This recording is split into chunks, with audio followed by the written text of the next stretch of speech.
నమస్తే అండి. నేను చూసిన ఈరోజు నేను సీడ్స్తో వేసిన మరువం చూపించబోతున్నా మీకు. నా వీడియోస్ చూసిన ప్రతి ఒక్కరికి రిక్వెస్ట్ అండి, తప్పకుండా సబ్స్క్రైబ్ చేయండి, లైక్ చేయండి, షేర్ చేయండి. మీ సపోర్ట్ ఇలాగే నాకు కొనసాగాలని నేను మిమ్మల్ని రిక్వెస్ట్ చేస్తున్నా. అదేవిధంగా సపోర్ట్ ఇస్తున్న ప్రతి ఒక్కరికి థ్యాంక్ యూ సో మచ్ అండి. ఇది నేను సీడ్స్ వేసి మర్చిపోయానండి. మనం తొందరగా ఎప్పుడు వస్తుంది అంటే మాత్రం మొలవదు. చాలా 2 months తర్వాత నాకు ఇవి సీడ్స్ జర్మినేట్ అయ్యాయి. ఒకటే దగ్గర కుప్పలాగా వచ్చింది చూడండి. ఇది వచ్చిన తర్వాతే పెరిగినాకనే నేను మీకు చూపించడం జరుగుతుంది. ఎందుకంటే ప్రాక్టికల్గా మనం చేసినాకనే ఇతరులకు చూపించాలి. మీరు ఎక్కడైనా సీడ్స్ దొరికితే వేసేయండి, వేసి మర్చిపోండి. ఎప్పుడు వస్తుంది మొలకలు అని వెయిట్ చేస్తే మాత్రం కనబడవు. ఎందుకంటే నేను చెప్తున్నాను కదండి, 2 months తర్వాత నాకు ఇవి మొలకలు వచ్చినాయండి. చూడండి ఎంత హెల్తీగా, ఎంత గుబురుగా ఎంత వస్తుందో. దానికి ఎగ్జాంపుల్ ఇదే అండి. నేను ఇటు సైడ్కి వేసాను, ఇందులో టమాటా మొక్క వేసుకున్నాను, మిర్చి మొక్క వేసుకున్నాను, వదిలేసాను. ఇంకా దాని గురించి మర్చిపోయా. తర్వాత చూసేసరికి మొలకొచ్చిందండి. ఎంత బాగా వచ్చిందంటే మనము కొమ్మలు నాటిన దానికంటే హెల్తీగా వస్తుంది.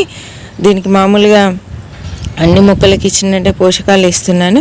కాకపోతే ఇది హెల్తీగా పెరగాలంటే మాత్రం fruit fermented, banana fermented juice మాత్రం బాగా పనిచేస్తుందండి.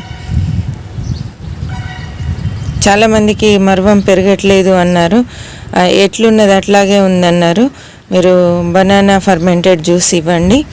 మీరు చేసింది లేదు అంటే మాత్రం ఒక బనానా వాటర్లో నానబెట్టండి. అది ఒక 3 days నానబెట్టి అందులో కొంచెం టీ పౌడర్ వేసి 3 days నానబెట్టి ఆ వాటర్ ఈ మొక్కకి ఇవ్వండి. మంచి హెల్తీగా పెరుగుతుందండి. ఇది చూడండి, ఇది నేను కొమ్మలతో నాటుకున్నది. చూసారా, ఇది కొమ్మలతో నాటాను. ఇంతకుముందు చేయించిందేమో సీడ్స్ వచ్చినాయండి. సీడ్స్ వేయడం వల్ల వచ్చిన మొక్కలు అవి. చూడండి మన కొత్తిమీర ఎంత బాగా వచ్చిందో చూసారా. కానీ మీకు ఒకటి చూపించాలి, మీరు ఊరికే డిసప్పాయింట్ అవుతున్నారు. నేను ఒక 2 days నేను పట్టలే అండి నీళ్ళు, డైరెక్ట్ పైప్తో పట్టడం వల్ల ఇక్కడ ఆకు ఎలా అయింది చూడండి. ఏమైంది, పైప్ ఇక్కడ మధ్యలో పట్టడం వల్ల ఈ ఏరియా అంతా ఆకంతా మురిగిపోయిందండి. చూసారా, వాటరింగ్ చాలా ఇంపార్టెంట్. ఇగో సేమ్ థింగ్ చూడండి, సేమ్ ప్రాబ్లం. వాటర్ మధ్యలో పట్టడం వల్ల ఈ ఏరియాలో ఉండేటువంటి కొత్తిమీర అంతా మురిగిపోయింది. వాటరింగ్ తెలియకపోతే కొత్తిమీర కానీ ఆకుకూరలు కానీ అదే ప్రాబ్లం మనం ఫేస్ చేస్తాము. వాటరింగ్ చాలా ఇంపార్టెంట్. చూసి జాగ్రత్తగా వాటర్ చేయాలి. రావడం మంచిగా వచ్చింది, వాటర్ ప్రాపర్గా వేయకపోవడం వల్ల అలా జరిగింది. ఎవరికైనా మిస్టేక్స్ జరుగుతాయి, నాకు కూడా జరుగుతాయండి. నేనేం పర్ఫెక్ట్ అని కాదు, కాకపోతే నేను ఫాలో అయ్యేటి మీకు చూపిస్తున్నాను అంతే. ఇక్కడ చెర్రీ టమాటా ఉంది చూడండి.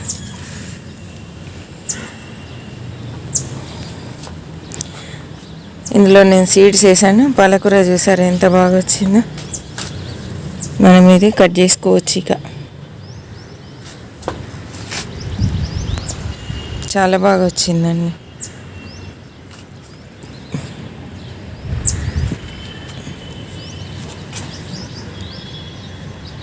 ఇందులో గోరుచిక్కుడు వేసాను నేను. మెంతి చూడండి, ఎప్పుడు 2 రెడీగా ఉంచుకుంటాను నేను. చూడండి మెంతాకు ఎంత బాగా వచ్చిందో. లైన్స్లో వేస్తే ఇంత పర్ఫెక్ట్గా వస్తుందండి.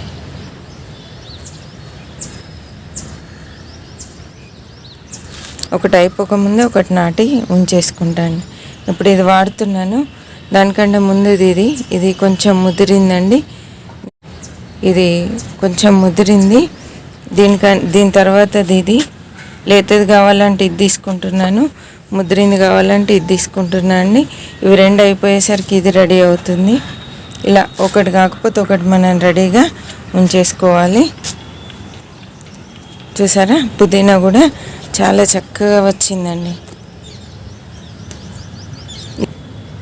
నేనైతే ఇవి మార్కెట్ నుండి తెచ్చిన కొమ్మలు నాటుకున్నాను. ఎంత హెల్తీగా వచ్చింది చూడండి. ఇవి మన ఆకుకూరల అప్డేట్స్. ఈ వీడియో కనుక నచ్చినట్లయితే లైక్ చేయండి, షేర్ చేయండి, సబ్స్క్రైబ్ చేయండి. ఓకే, బాయ్ అండి.